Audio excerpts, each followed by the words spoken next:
24 hours later, our entire ruling class united as one to crush a group of Catholic schoolboys from Kentucky who had apparently behaved disrespectfully toward an American Indian man here in Washington. A short video clip on social media appeared to tell that story. The only problem was there were other, much longer videos of the very same event, and they revealed a very different truth. The students from Covington Catholic did not harass anyone. In fact, they were the ones being harassed. Ouch.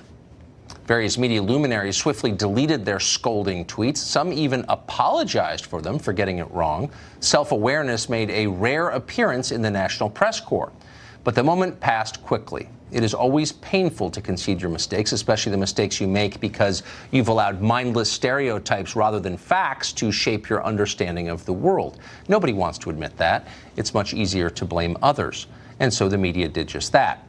Yesterday, the Washington Post ran a story that summed up the new consensus on the Covington students. Here it is. Quote, a viral story spread. The mainstream media rushed to keep up. The Trump internet pounced. Got it? The real villains here are not the journalists who pushed for innocent kids to be expelled from school and punched in the face. The real bad guys are the people who were offended by the fake story. They're the ones who, quote, pounced. That's what bad people do in Washington Post headlines. They pounce. So, having absolved themselves of any wrongdoing and recast themselves as the real victims here, the media went back on the offensive against the Covington students. One of those students, a boy called Nick Sandman, made the mistake of going on NBC this morning. And here's what happened next. Do you feel from this experience that you owe anybody an apology? Do you see your own fault? We looked at that video and thought about how it felt from the other's perspective. In other words, there were a lot of you, a handful of the others. Do you think they might have felt threatened by a bunch of young men kind of beating their chests? Do you think if you weren't wearing that hat, this might not have happened, or it might have been different? There's something aggressive about standing there, standing your ground. Yeah, there's something aggressive about standing there. Failing to move is a hostile act. We can't have people standing still in public places. Get a move on, son. That's what NBC is telling us. Just kidding. NBC is actually fine with people standing around, most people anyway. Go ahead and make the case for loitering laws and see what happens. NBC will attack you as a fascist before you finish the sentence. NBC just doesn't think that people like Nick Sandman should stand in place. It's, quote, aggressive. George Orwell imagined a world like this 70 years ago in 1984.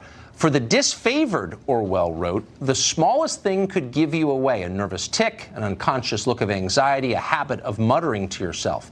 To wear an improper expression on your face was itself a punishable offense. There was even a word for it, facecrime.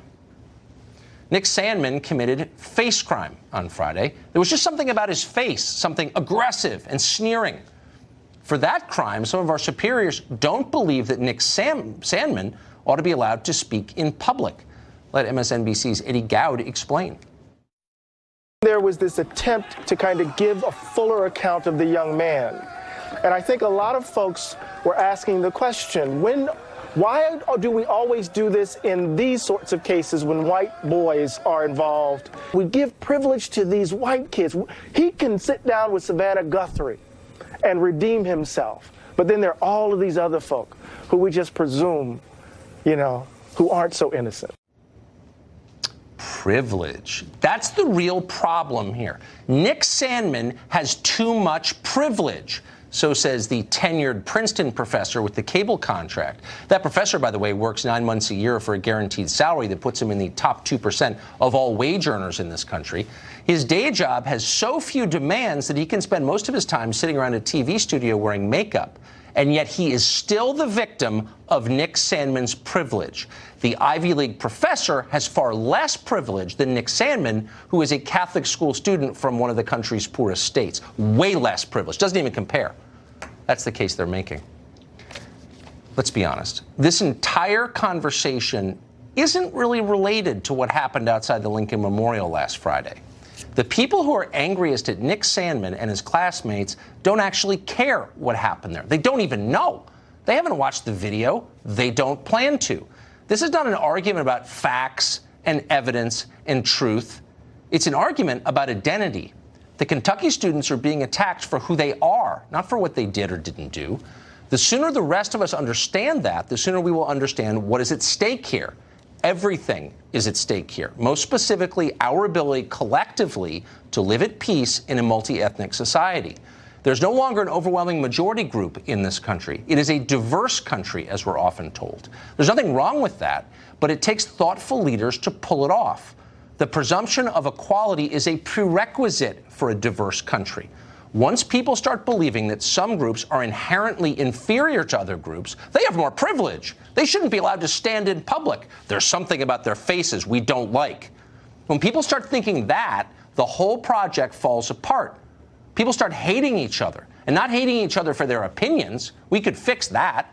People's views evolve over time. Political divisions can heal, and often do. But fights over identity do not. They are different. Identity does not change. It cannot be moderated or controlled. It's inherent. We're born that way. When we go to war over who we are, it is a permanent battle. It is a disaster that lasts for generations.